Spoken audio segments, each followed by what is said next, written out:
One of the largest and most diverse phyla of invertebrates, specifically within Lophotrochozoa, is the phylum Mollusca. And this includes snails, slugs, oysters, clams, squids, things like that, most of which are marine, though some of which are in freshwater and a few are terrestrial, like snails. And mollusks are known for a body plan that includes a muscular foot, a visceral mass, which has all the internal organs in it, and a mantle, which tends to secrete a shell. Most of these are shelled organisms. And then a lot of them also have a radula, which is a rasp-like feeding structure. And this is sort of the generic mollusk body plan, right? You have this muscular foot, which is usually used for movement. You have a visceral mass, which includes all of the major organs, right? This is where the coelom is, and it includes the heart and the stomach and intestines and things like that. You have a mantle, which is this blue layer here, which is a sheet of tissue that often makes a mother-of-pearl shell. And so you've got this shell on the outside. Then you have this rasping feeding structure called a radula. It looks like this here, which is often used to grab algae off of a rock or maybe an aquarium wall. Right? If you have snails in an aquarium at home, you might be able to see this if you look through the glass. Most mollusks are dioecious, which means they have two different sexes and reproduce sexually, and they belong within Lophotrochozoa for a couple of reasons. First of all, there's genetic evidence, molecular evidence, but also because a lot of mollusks have that trochophore larva that we talked about before, which is the trocho part of Lophotrochozoa.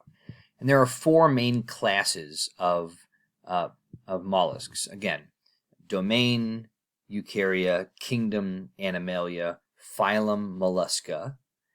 Classes are right here. So Polyplacophora, Gastropoda, Bivalvia, and Cephalopoda. We'll talk about these one at a time. Polyplacophora includes what are called the chitons, and they're sort of oval-shaped, and they have 8 dorsal plates on top, and that's what Polyplacophora means. Poly means many, placo means plate or armor, so many armored, many plated, and they use a foot like a suction cup to hold on to rocks and rip algae off the surface with their radula. Here you can see the plates on their shell, and then you can see the foot around the outside where they're sucking onto that rock. In addition to Polyplacophora, the largest of the molluscan phyla is Gastropoda, and like 75% of all living species of mollusks are gastropods. Gastropoda means stomach foot, and the foot is this big long thing here. Gastropods include snails, like this one, which have these shells, and slugs. Now, you've probably seen terrestrial slugs, but there are also a lot of sea slugs called nudibranchs that are really, really beautiful, if weird looking. Gastropods tend to undergo a process called torsion during development, which is like a twisting torsion. And it causes the animal's anus and mantle to turn around and end up kind of above the head, which is not the best placement for an anus, I would say, but there you have it. And most have a single spiraled shell, except for slugs, which don't have a shell at all. They've lost it via evolution. And here you can see, again, the foot, the shell, which is secreted by the mantle. This is the mantle cavity in here. And then you can see the intestines that runs up to the anus right over the head. Beyond Polyplacophora and Gastropoda, we have the class Bivalvia. And the bivalves are mostly marine, although there are some freshwater bivalves, and you're probably familiar with a lot of these. Clams, oysters, mussels, scallops, all of them have a shell divided into 2 parts with a hinge, and then adductor muscles that keep it shut very, very tightly. This is a look at a giant clam. You can see the 2 shells. This actually has little eyes. Sometimes they have sensory structures in here. And then you can see well, you actually can't see the foot too well in here, but it is in there. And here you can see one of the 2 shells with the organism on the inside.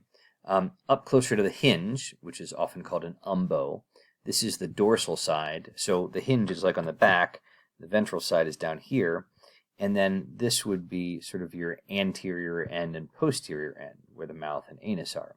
And you can see this foot, muscular foot here, is often used for, it'll reach out and help them burrow.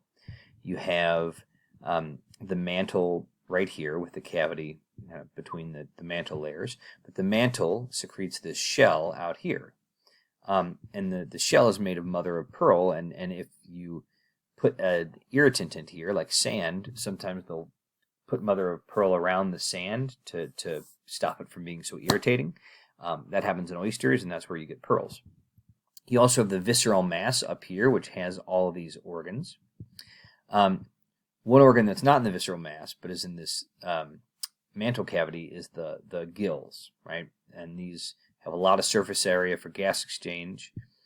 And then you have these giant muscles called adductor muscles. Adduction means like adding to your body. So when your arms are out here and you move them down here, you've undergone adduction, right? When your fingers are out like this and you move them in here, that's adduction. In this case, adduction is shutting the bivalve, shutting the shell. And so these adductor muscles are really, really strong. You also have abductor muscles, which open it up, but they're not nearly so strong because they're not there to keep the bivalve safe. And all different bivalves have slightly different variants on this body plan, but they all look, essentially the same. And they have water that flows in and then back out again as they usually filter out food. Our fourth and final class of mollusks is cephalopoda. And these are really, really interesting. They tend to be carnivores with a modified foot that has tentacles, and they have beak-like jaws to help them crack open shells. It includes squids, octopuses. Your squids are very fast swimmers. They use sort of jet propulsion to get where they're going. They have a siphon that they bring water into their mantle cavity and then shoot it out the siphon, and that causes them to rocket forward. An octopus tends to move around the bottom. Chambered nautilus, which is sort of the oldest of these cephalopods, still has its shell, hasn't lost its shell like these two, but can push air in or out of chambers in its shell to float up and down. Mollusks as a phylum are in particular danger of extinction these days, especially freshwater bivalves like pearl mussels and terrestrial gastropods. Land snails are going extinct at an alarming rate, often because of habitat loss or invasive species or pollution. Snails are especially vulnerable to pollution. Back in the day, a lot of buttons came from punching out shells of pearl mussels because they were pretty. And in recorded history, the amount of mollusks that have gone extinct that we know of, have recorded, kind of dwarfs most other animals. Okay, so now we've talked about our poriferans and our cnidarians and our Lophotrochozoans, which are part of this bilaterian clade. And we're going to move on to ecdysozoans. And ecdysozoans are named after the process of ecdysis, which is molting. These groups of organisms, these phyla, have a tough cuticle that's protective, but it also needs to be shed if they're going to grow larger. And there are a lot of different phyla of ecdysozoans, but the two largest happen to be two of the largest phyla, period, of animals, and they include the nematodes and the arthropod. Nematodes are often found in the water or in the soil. A lot of them are also parasites, and so you find them in the tissue of plants or animals, usually the body fluids. They have an alimentary canal, but not a circulatory system. Most of them are very, very tiny. And there are so many of them that it's been said that if you could snap your fingers and get rid of everything on the earth but nematodes, someone looking from space would still see a faint outline of the earth and everything on it because there are so many nematodes around the earth. This is a look at a very tiny nematode called C. elegans, which is one of the most important model organisms in all of research. It was one of the first animals to have its genome sequenced, and it always grows to 986 cells large, I think, something like that. And we can now map every single cell all the way through development from that first zygote. And as you can imagine, that's pretty neat when you want to know how animals develop from a zygote, and also to compare the genetics to their role in development, because we have the genome sequenced and have for quite some time. In addition to C. elegans, there are lots of parasites of plants and animals. One that humans can acquire is Trichinella spiralis, which you often get from undercooked pork. This is a reason why a lot of cultures have avoided pork, because if you don't cook it well and the parasite is around, it can harm you. The roundworms will form this kind of cyst inside you in your muscle, sometimes your heart muscle, right? Heartworms can be these nematodes. And if they're Trichinella spiralis, then it's called trichinosis is the disease. In addition to nematodes, which are everywhere, you have arthropods, which are also everywhere. This is a giant phylum of organisms that's been incredibly successful. So many different species that 2 out of every 3 known species of animals is an arthropod.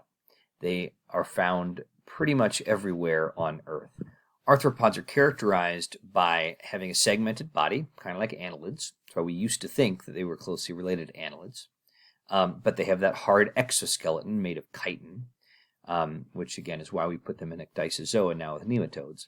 And they have jointed appendages. And all 3 of these things are very important. But the jointed appendages is where the name comes from. Arthro is joint, and poda, or pod, means foot. So jointed foot or jointed appendage. And the body plan dates back to the Cambrian explosion. They've been around a long time. And early arthropods show relatively small variation from segment to segment, as you can see here in this trilobite. But one of the reasons arthropods have been so successful is those segments and those appendages have provided little packets that are able to evolve quickly and effectively to lots of different kinds of habitats. And that evolution has largely been driven by Hox genes, which again are genes that regulate development, and specifically the development of the pattern and timing of the body plan and where you put appendages and things like that. And there are some specific Hox genes that are only found in arthropods and not found in other animals. And you can see them active in the appendages of this particular developing arthropod. And now in a lot of arthropods, those appendages have been evolved for lots of different functions: walking, feeding, swimming, reproduction, defense, and sensory reception. This lobster alone has pinchers, so appendages for self-defense, appendages for walking, appendages for swimming. It has appendages for sensory reception, right? These antennae for sensory reception. And as you can see, it has a head and a thorax, lots of different segments that also perform different functions. And that outer exoskeleton made of chitin has also allowed them to be very successful. It's very, very tough, allows them to be protected from predators, but it also has to be shed when they grow. And so you get organisms that molt and leave shells behind and that are particularly vulnerable during that time. So soft shell crab, for instance, is what you get when a crab has recently molted and its new shell is soft underneath, and you catch them and cook them then.